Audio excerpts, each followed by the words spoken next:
Seorang lansia di Asahan, Sumatera Utara ditemukan tewas dengan kondisi mulut dilakban.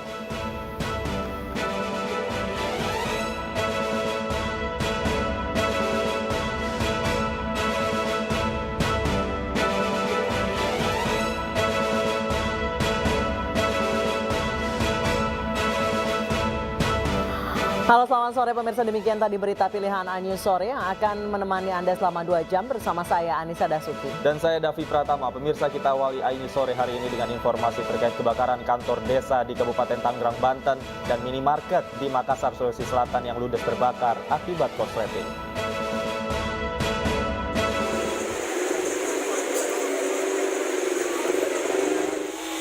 Kantor Desa Bitung Jaya, Kecamatan Cikupa, Kabupaten Tangerang, Banten terbakar Rabu malam.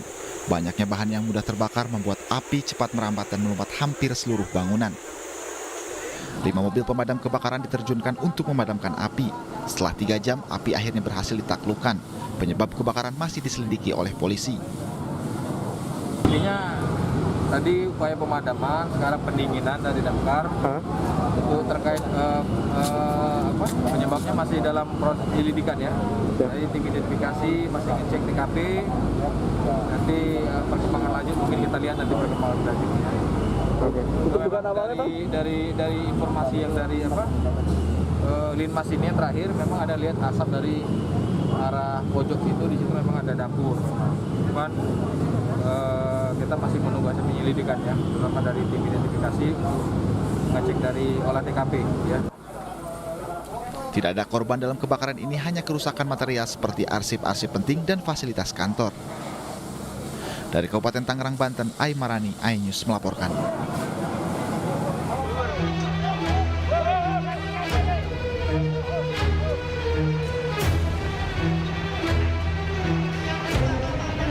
Sebuah minimarket di Jalan Bumi Sudiang Permai 1, Makassar, Sulawesi Selatan pagi tadi terbakar. Warga setempat pun membantu petugas pemadam kebakaran agar api tidak merambat ke bangunan lain. Saat pintu minimarket berhasil dibuka, warga dan petugas langsung menyelamatkan barang yang mudah terbakar agar tidak terjadi ledakan.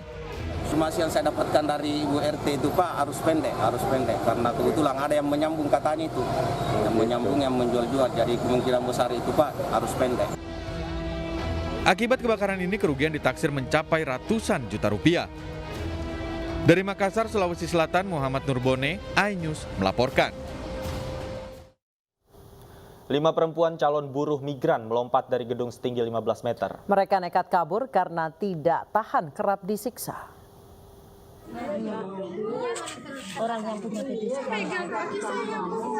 Inilah video pengakuan perempuan-perempuan calon buruh migran yang nekat loncat dari atap berketinggian 15 meter. 3 dari 5 perempuan yang loncat patah tulang kaki. Para buruh migran mencoba kabur karena tak tahan kerap disiksa di tempat pelatihan. Kita disiksa terus. Peristiwa ini terjadi di sebuah penampungan buruh migran Balai Latihan Kerja Luar Negeri Sentral Karya Semesta di Jalan Rajasa, Malang, Jawa Timur. Hingga Kamis siang masih ada beberapa warga yang ingin melihat langsung lokasi kejadian. Mbaknya itu pernah mau keluar tapi ketahuan sama orang dalam. Iya, bukan kali pertamanya ini, tapi yang paling parah itu ini.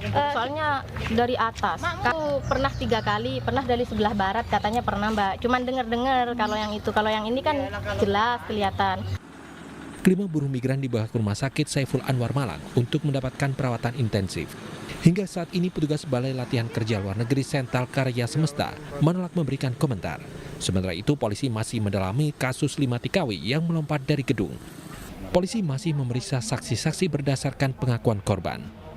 Hingga hari ini kita masih memeriksa, masih dalam proses pemeriksaan Mbak. Masih proses pemeriksaan karena pada saksi-saksi tidak bisa kita paksa untuk datang pada malam hari itu juga karena situasi sudah sangat malam. Hari ini baru kita lakukan pemeriksaan. Kita cuma menemukan ada 3 orang ya Mbak, yang saat itu sedang dirawat di rumah sakit RSUD. Belum bisa ditanyai keterangan karena pada saat kita datang ke sana ke rumah sakit kondisi masih belum bisa kita tanya. Polisi juga masih mendalami terkait legalitas Balai Latihan Kerja tersebut. Dari Malang, Jawa Timur, Denny Irwansyah, iNews melaporkan. Mantan pimpinan Front Pembela Islam Rizik Syihab mengaku pernah bertemu Kepala Badan Intelijen Negara dan mantan Kapolri saat berada di Arab Saudi. Rizik mengklaim pertemuan itu menyepakati pemberhentian kasus hukum yang menimpa dirinya.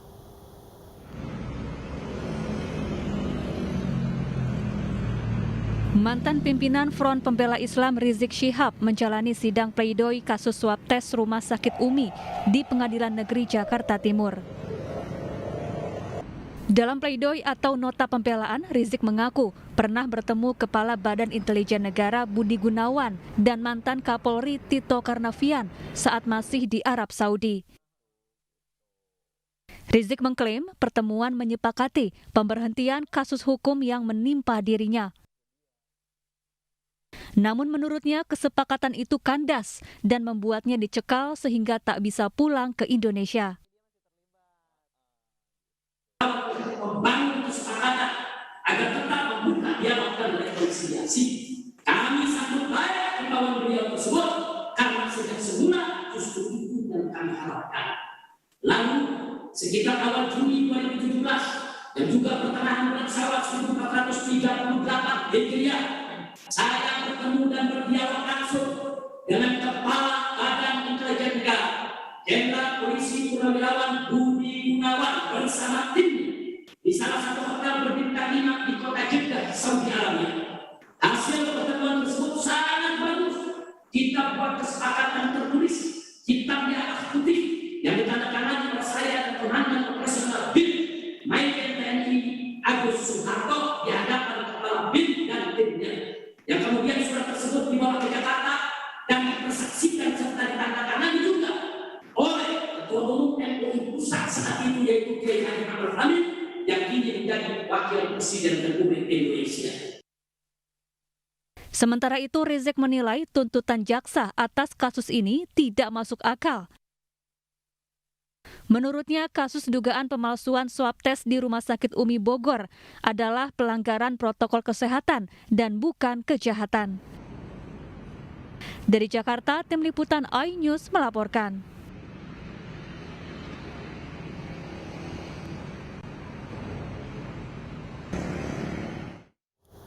Rizik Syihab dituntut 6 tahun penjara dalam kasus swab tes di Rumah Sakit Umi Bogor karena dianggap tidak mendukung upaya pemerintah memerangi COVID-19. Sementara di kasus kerumunan Petamburan, Rizik Syihab divonis 8 bulan penjara dan denda 20 juta rupiah di kasus kerumunan Megabendung Bogor.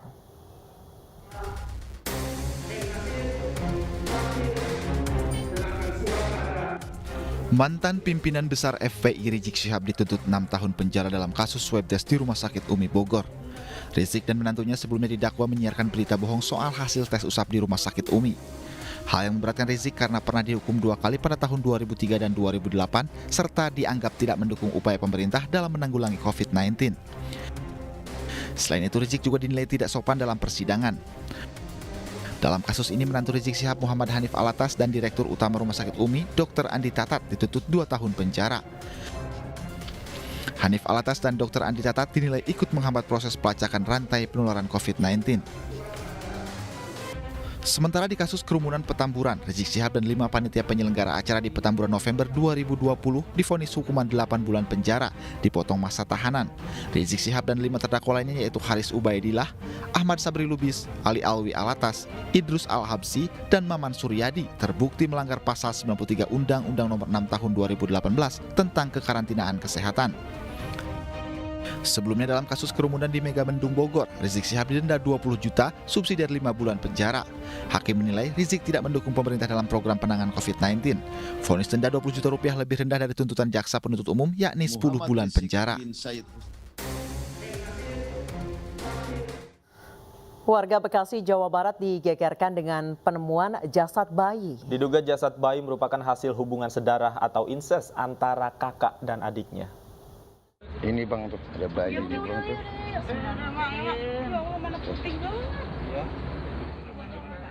Video amatir milik warga merekam saat penemuan jasad berjenis kelamin perempuan di salah satu kebun warga di Bekasi, Jawa Barat.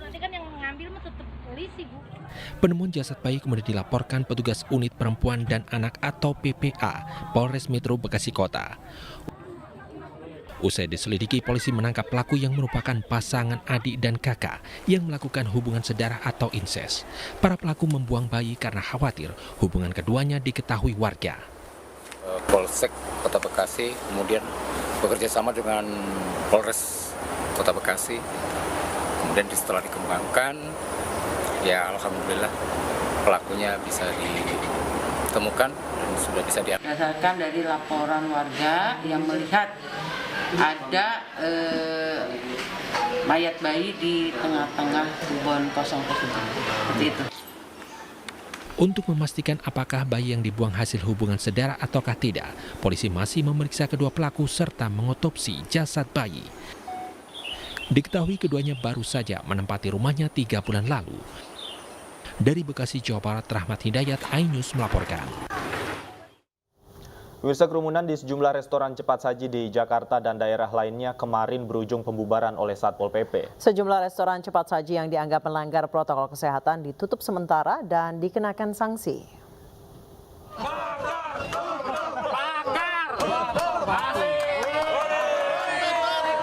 Petugas Satpol PP menutup sementara restoran cepat saji di Menteng, Jakarta Pusat. Penutupan dilakukan setelah menimbulkan kerumunan ojek online yang mengantri untuk mengambil orderan menu promosi yang viral di media sosial.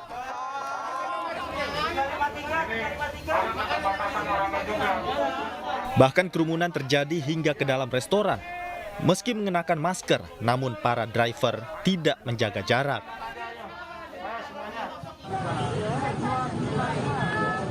Kerumunan ojek online juga terjadi di pintu depan restoran cepat saji lainnya di kawasan Cipayung, Jakarta Timur. Mereka mengantri untuk menunggu orderan yang kemudian diantarkan ke pelanggannya. Merespon masalah ini, Pemprov DKI Jakarta akhirnya menyegel 5 gerai restoran siap saji yang mengabaikan aturan protokol kesehatan. Sanksi denda administrasi maksimal Rp50 juta turut diberlakukan. Satgas juga dan ditutup sementara 1 kali 24 jam. Ada berapa jumlahnya Pak? 5. Kenapa? Ada 5 gerai yang ditutup ya. Gerai di Gambir, di Cideng, di Keramat Raya, Raden Saleh, di Pegangsaan, ya di Menteng ya. Ada denda maksimal atau gimana Pak? Selain disegel ada denda kah nantinya? Ya dendanya kan seperti biasa 50 juta. Sementara pihak restoran cepat saji mencoba antisipasi adanya kerumunan dengan hanya membuka pemesanan lewat drive-thru dan online. Pihaknya juga telah mengingatkan pengemudi ojek online untuk tertib dan menjaga jarak dalam mengambil pesanan. Sebetulnya kami juga sudah memperlakukan buka tutup gitu ya. Jadi kalau sudah kami melihat kalau kapasitasnya juga sudah banyak, kita tutup dulu sama-samanya. Lalu nanti kalau sudah mereda, kita buka kembali. Gitu ya. Kami juga sebetulnya sudah meminta selalu mengingatkan teman-teman driver online delivery tersebut untuk juga selalu tertib mengantri gitu dan tetap menjaga prokes, menjaga jarak, tetap memakai masker. Itu sih yang kami lakukan. Kerumunan driver ojol di restoran cepat saji lantaran restoran mempromosikan menu makanannya yang bekerja sama dengan boy band asal Korea Selatan. Hanya bisa dibeli lewat layanan pesan antar, banyaknya warga yang memesan menimbulkan kerumunan dan mengabaikan protokol kesehatan. Dari Jakarta, tim liputan iNews melaporkan. Apa sebenarnya yang menyebabkan kerumunan dan bagaimana sanksinya? Kami akan bahasnya dalam dialog pada segmen selanjutnya. Tetaplah bersama kami, pemirsa.